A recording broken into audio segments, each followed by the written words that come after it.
Hi, welcome to the video. Make sure to like and subscribe if you enjoy, and comment your thoughts and opinions on the stories. Let's get started. Am I the antagonist for telling my friend he doesn't have gold to dig? I have a friend, Maximum. Ever since he broke up with his fiance, he has been paranoid about women he dates wanting to take away his money. He got a new job half a year ago, working for a foreign company remotely, making 38k a year net. For reference, that's about 4 times the average salary in our country. He has been telling me about his dates and his tricks on how to avoid gold diggers. He tries to downplay his career, not invite them on dinners, instead take them on walks and to parks, etc. He listed a few red flags too, like how a woman on their 40th or 50th date called a dress pretty in a store window and that tipped him off that she must have expected him to buy it for her.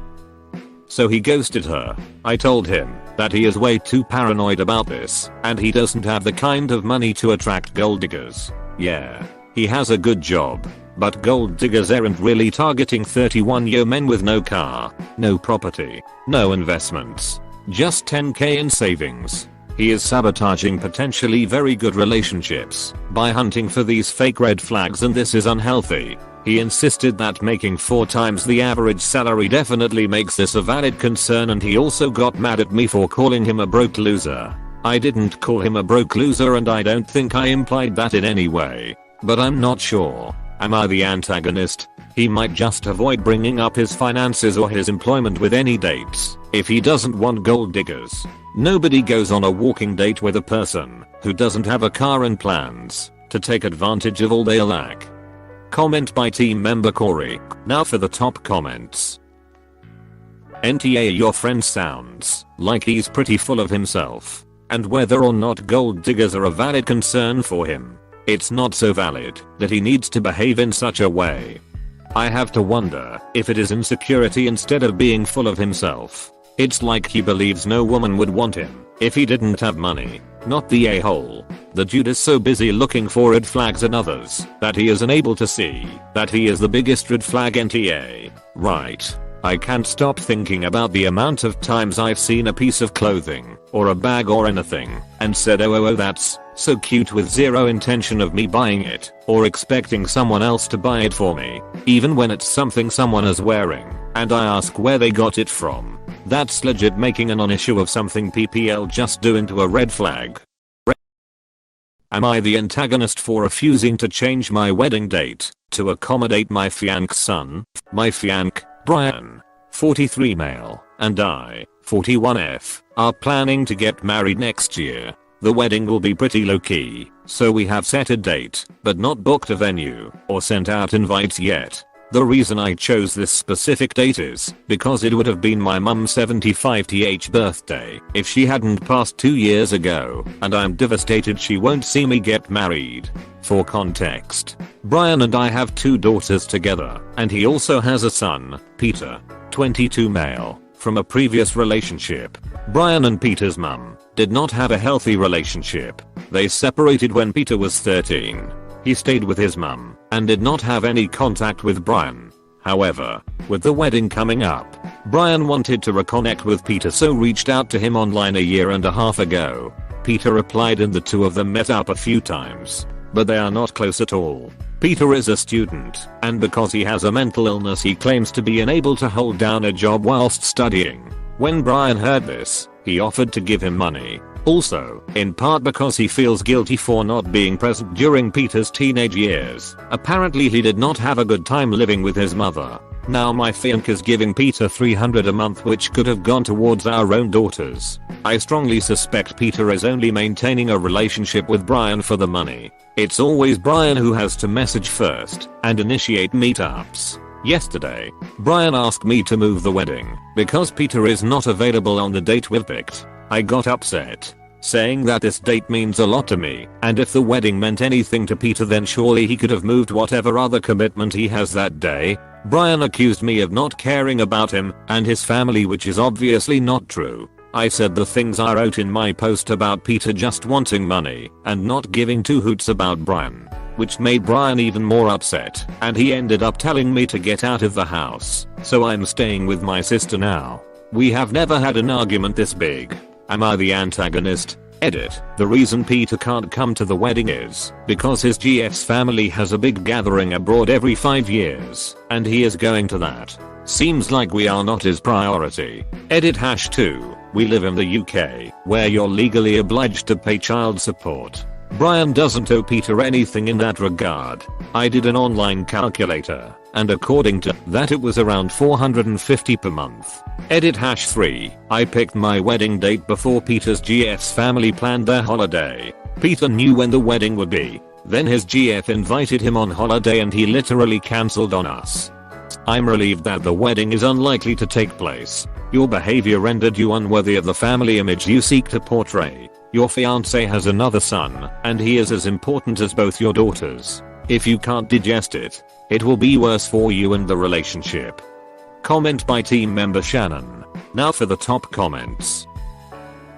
Getting married on your dead mother's birthday is insane. You are guaranteeing from the get-go that your anniversary will always be a memorial to your grief instead of a celebration of you and your spouse's love. My husband and I specifically set a date far away from his late father's birthday or the anniversary of his passing for this exact reason. This is a weird and uncomfortable memorial concept. And yes, you're the a-hole for prioritizing dead family members over living ones.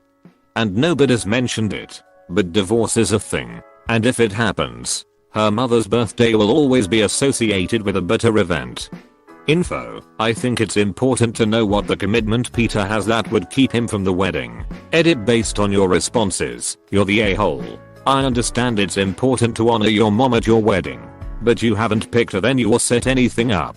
Whereas Peter has an itinerary that is probably paid for already. Not only that, but your whole attitude of, he's only using my husband for money is seriously dismissive of what he had to endure when his dad abandoned him as a teenager. Of course he's guarded and doesn't reach out. Your fiancé is trying to build their relationship, and that is why it's so important to your fiancé that his son is at his wedding. He wants him to feel included, and this is a huge moment for that. Would your mom really be okay with you standing in the way of your fiancé trying to give Peter what you had with her and doing it in her honor? She's gone. You don't get to make more memories with her, but Peter is alive, and they can still make memories that matter. I'm sorry if that sounds harsh, but like there are other ways to honor your mom. Maybe by picking a different significant date to her to host it. Maybe by having a tribute to her at the wedding, whatever. You're being and compromising at the expense of a relationship that you really should be encouraging. Am I the antagonist for temporarily staying with my mom while receiving treatment despite my husband's disapproval? I, F31, started having health decline since the end of past year. I recently got diagnosed with a medical condition that required delicate care and treatment. The issue is, as a sore I spend most of my day at home by myself, while my husband worked long hours. In order for me to get treatment I need someone to stay with me. Not just that, but I handle most household chores, and won't be able to continue to do that. In fact, I will need someone to take care of me. My husband and I talked about this. I gave him a number of suggestions that I'll mention down below. 1. Asking my mom to move in with us to help, but he refused. 2. Getting a nursemaid to help me out, take care of the house, but he refused. 3. Having him take time off work to stay home with me, but he complained about having to focus on work. 4. Finally, getting someone from his family or my friends to stay with us, but he refused and said it'd make him look like he's useless. We had an argument after he declined all previous options and insisted that I just try and do my best and will manage just fine, meaning he expected me to go through treatment while still cleaning, cooking, and also with no help whatsoever. He swore that if I go ahead with any of those options then he won't speak to me for a whole year. I've decided to just go stay with my mom, 2-hour drive from home, temporarily till I finish treatment, and that was my final decision. Once he found out he started calling me, panicking and arguing, saying I had no right to make this kind of decision with his input. Went on about how he and the house are a mess and urged me to return. I stopped arguing, but he kept begging me to return and went on and on about how he and the house are empty and cold without my presence. His mom got involved and shamed me for turning her son's routine upside down and messing with his work schedule, and told me to basically suck it up because she was in my shoes and managed just fine with 4 kids on top of that. So I'm clearly just acting spoiled and immature. Now he don't call or even respond. Am I the antagonist here? Before he makes you pregnant, stay with your mother, change your phone number, and file for divorce. Unless you stay. NTA. This man is dominating, abusive, and completely uninterested in you. Instead of a companion, he wants a maid. Comment by team member Shannon. Now for the top comments. NTA. Block your mother-in-law. Her input is unnecessary and stupid. Consider staying with your mom for the long term, because your husband does not sound like a good person at all. You have every right to make that kind of decision about your own health, since he obviously does not give a crap about your health. If he calls to harass you again, remind him of his statement to not speak to you for a whole year. Agree. I also think he is giving you the silent treatment to try to shame you into coming back. Something tells me this isn't the first time he put your feelings behind his needs, and probably not the first time he has punished you with a silent treatment. Please do not fall for it. Your health is more important than a messy house and a hungry husband. He is capable of handling those things himself. He just doesn't want to. The fact that he expects you to go through treatment and continue on as if nothing is going on should tell you everything you need to know. He doesn't want you to receive any help at home because of how it will make him look. That's because he knows exactly how it looks, and he knows others will see him for what he is. He is being selfish at a time when there is no room for it. I hope the treatment is successful, and your mother's love and help gets you through this rough time. You're sick and need help, but he refused for you to get that help. It's stay at my mom's. Too. He and his mother can die mad about it. They may be some of the most selfish people I've heard of. Am I the antagonist for telling my father that his wife and her kids could not move into my mother's house? This is a little complex, so here it goes. I'm a 32F with 2 children.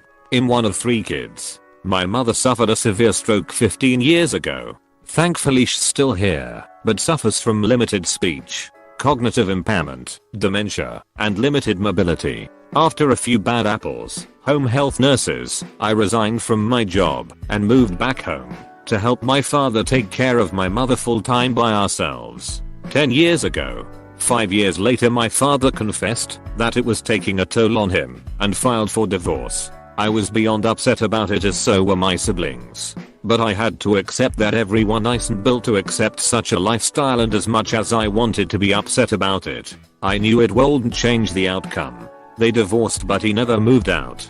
He was very much still helping me care for my mother. It was a hard thing to accept once he started dating this woman named Marjorie 3 years ago. She's a nice lady, but I refuse to accept her. I know it's wrong and I'm working on it, but that's just my feelings. He also slacked up on helping me take care of my mother. My sister recently went through a divorce, so she and her kids are back, and she's been coming over and helping me with our mother. A year ago, my father and Marjorie got married, but has never fully moved in with her. Some nights he's here and some nights he's at her place. One morning she shows up to the house with her 16Y and 14Y bags. I'm caught off guard because has respected thus far to not have her here. I ask what she was doing here. She looked lost until my father came behind me, trying to invite them in. I close the door in their faces.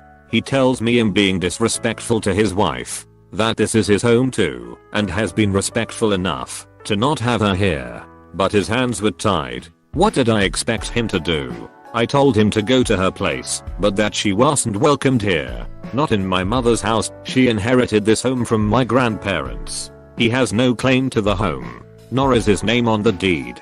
He states that her home has mold or something in it, and she needs a place to stay. I tell him to check them into a hotel, but they weren't coming in here.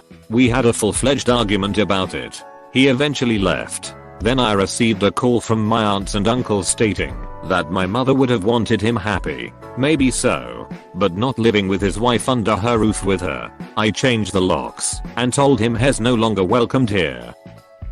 You made the right decision. The R is your father. He doesn't have to relocate his new wife into the house of his ex-wife in order to be happy. She probably wouldn't approve of that. Please ask his family to house them. Comment by team member Taylor. Now for the top comments. NTA. But your father sure is. He has no business moving his new wife and family into his previous wife's home. Especially when she is still there, and possibly would be aware of it.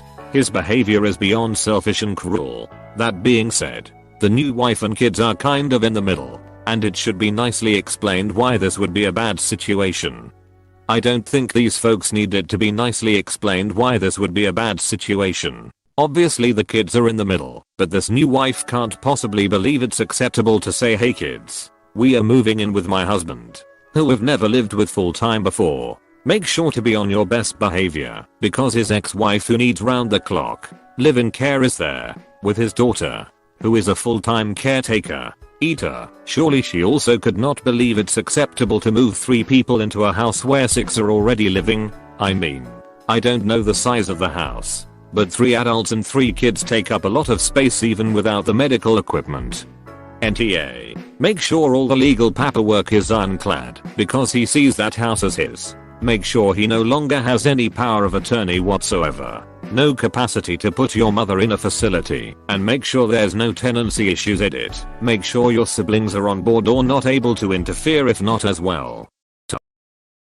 Am I the antagonist for not buying the food my pregnant wife wants to eat? My wife is on her 2nd trimester, and she is eating 3 large avocados a day. Usually 1 in the morning on top of toast, and with an egg, and 2 made into guacamole. It costs around $2 for a nice large avocado, and so she goes through $6 worth of avocados a day, $42 a week in only avocados. On top of that she really wants blueberries, cherries, salmon, steak, etc. Especially also steak. She wants a ribeye pretty much every day. If I ask her what she wants for dinner, I can always expect steak, and usually guacamole too. All the expensive foods, and our grocery bill was gone from $70 a week for 2 people to over $150. And also with the increase in gas prices, it's squeezing us hard, and we only eat at home now to reduce costs. I've tried to explain to her we can't afford it, and she insists I should sell my video games and bike to pay for her food craving.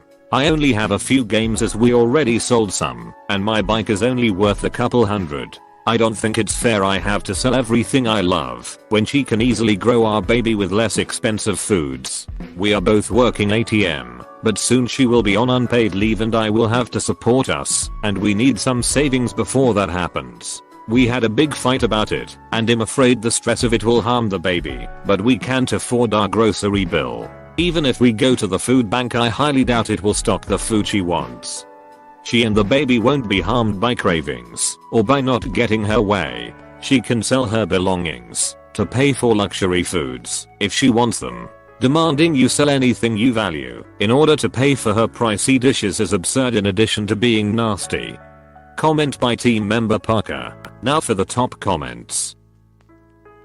Many of the food she is craving is high in iron. It seems like her cravings are associated with a deficiency. She needs to increase her iron intake and contact her doctor. Agree. I'm 36 weeks and I've found that my cravings have tended to align with the nutrients I was lacking. I was anemic in my 2nd trimester and wanted red meat all the time. NTA. But utilize every food app and download your local grocery store's app to clip coupons. Safeway has ribeye for an amazing price till the 5th.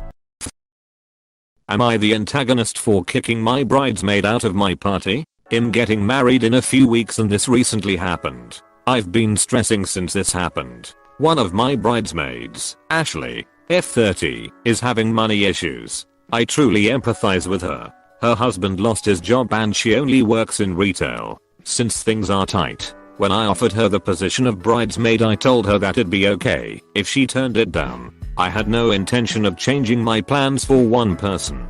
She insisted that it would be fine, so I happily let her be a bridesmaid. Things seemed to be going well. I tried to choose an expensive wedding dress and shoes, finding an inexpensive makeup artist and nail salon.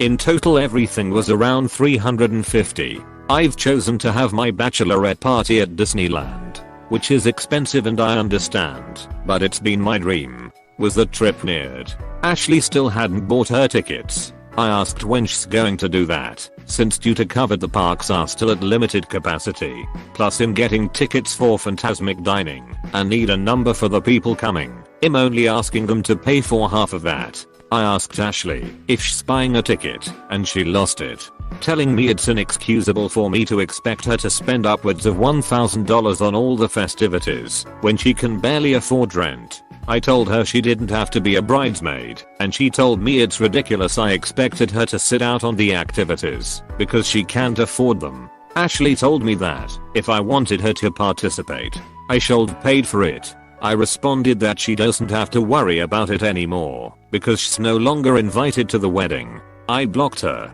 but some of my other bridesmaids think I overreacted and should let her be in the wedding again. So, am I the antagonist for kicking Ashley out of the wedding? Edit. Some things that I forgot to mention. The price wasn't $1,000. Not even close. It would have been around $550 per guest. I also explained to Ashley I would have been fine with her not going, as there's other bonding activities that we were doing that I can pay for. Ashley also called me selfish, a bitch, and told me my wedding wouldn't last, which contributed to me blocking her. I told her she didn't have to come to this if she didn't have the means to do so.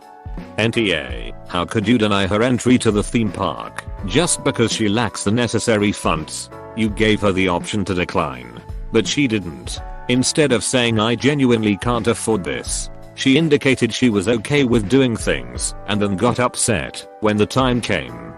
Comment by team member Cody. Now for the top comments. Info. Did you tell her, when you discussed her being a bridesmaid and her financial circumstances, that you planned to have an exorbitantly expensive bachelorette party which she would be expected to pay for or then excluded? Yeah. I told her that the bachelorette party would be at Disneyland and that, if she couldn't afford it, that would be fine. She said she should be able to come up with something by then. It was few months out. NTA, I feel like all the YTA people are glossing over the fact that the friend wasn't required to go to Disney. Op told her it was fine if she didn't go. I feel like both parties overreacted though, once it became a problem. Op left those details out, hence my original judgment. Op then edited to clarify, so that may be why there are so many YTA